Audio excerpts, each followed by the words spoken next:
Shri Venkateswara gold తాకట్టులో ఉన్న మీ బంగారాన్ని విడిపించి కొనబడును.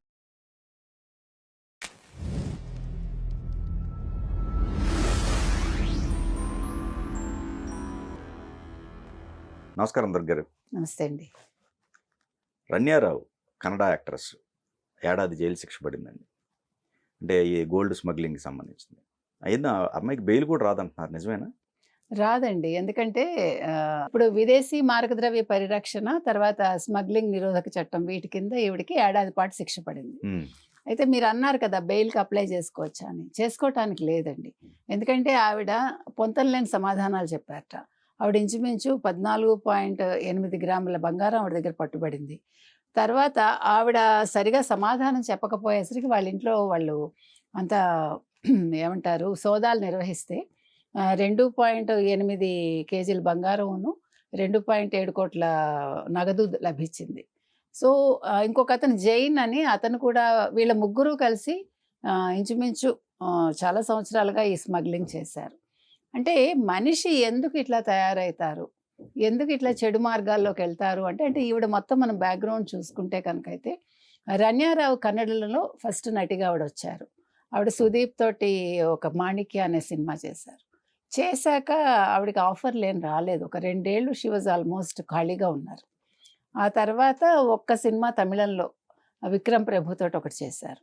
అది అయ్యాక ఇంకొకటి కన్నడ సినిమా ఒకటి చేశారు. అంటే మొత్తం ఆవిడ 15 నుంచి చూసుకుంటే ఇది 10 ఏళ్ల కాలంలో మొత్తం 3 సినిమాలే చేశారు. ఇంకొకటి ఏమవుతుందంటేనండి, ఒక యవనాలి నటులు కావచ్చు, నటీమణులు కావచ్చు, లేదు వీళ్ళు మోడల్స్ కావచ్చు, వీళ్ళు ఒక స్టైల్కి అలవాటు పడిపోతారు, లైఫ్ స్టైల్కి.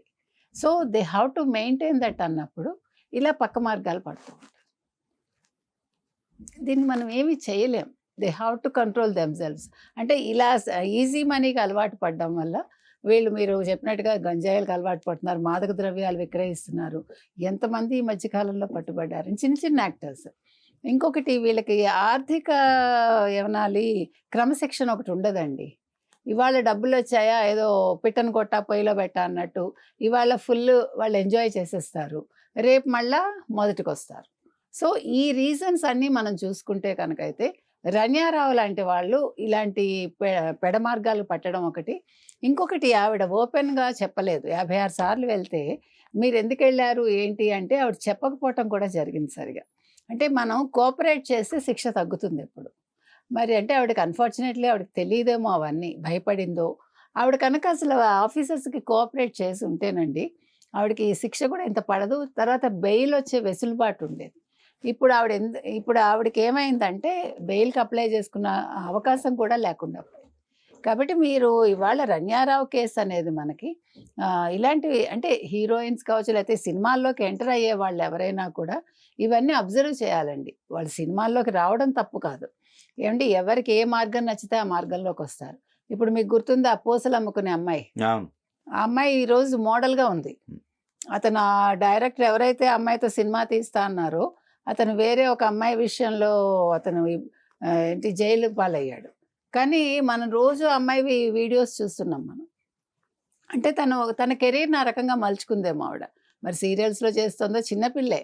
అంటే ఒక్క రోజులో మీకు ఫేమ్ రావటం కూడా కొన్ని సందర్భాల్లో మంచికి దారితీస్తుంది, చెడుకి దారితీస్తుంది. But she happy now I think. ఎందుకంటే డబ్బులు సంపాదించుకుంటున్నారు, కుటుంబాన్ని అమ్మాయి పోషించుకుంటుంది. ఇంకొకటండి, ఈ ఆడపిల్లలు మనకి బాధాకరమైన విషయం ఏంటంటే ఈ సినిమా ఇండస్ట్రీకి వచ్చాక వాళ్ళకి ఫ్యామిలీ మెంబర్స్ బాధ్యత కూడా ఎక్కువైపోతుంది. అంటే వాళ్ళని మెయింటైన్ చేయడం, వీళ్ళు చూసుకోవటం, వీటి కోసం కూడా వీళ్ళు ఇలాగా వేరే వక్ర మార్గాల్లోకి వెళ్ళిపోవటం జరుగుతుంది. 56 సార్లు అంటే ఎవరు పట్టించుకోలేదంటే మీరు అబ్జర్వ్ చేయండి. అంటే అక్కడుండే ఆ రోజు ఉండే ఆఫీసర్స్ ఎవరైతే ఉన్నారో సెక్యూరిటీ దగ్గర, వాళ్ళు ఆవిడని ప్రశ్నించినప్పుడు ఆవిడ సరిగా సమాధానం చెప్పలేదు. అప్పుడు డౌట్ వచ్చి వాళ్ళు చెక్ చేసి అప్పుడు మొత్తం అంతా ఏదో తీగలాగితే డొంక కదిలింది అన్నట్టు అయింది. అంటే she able to manage 56 times.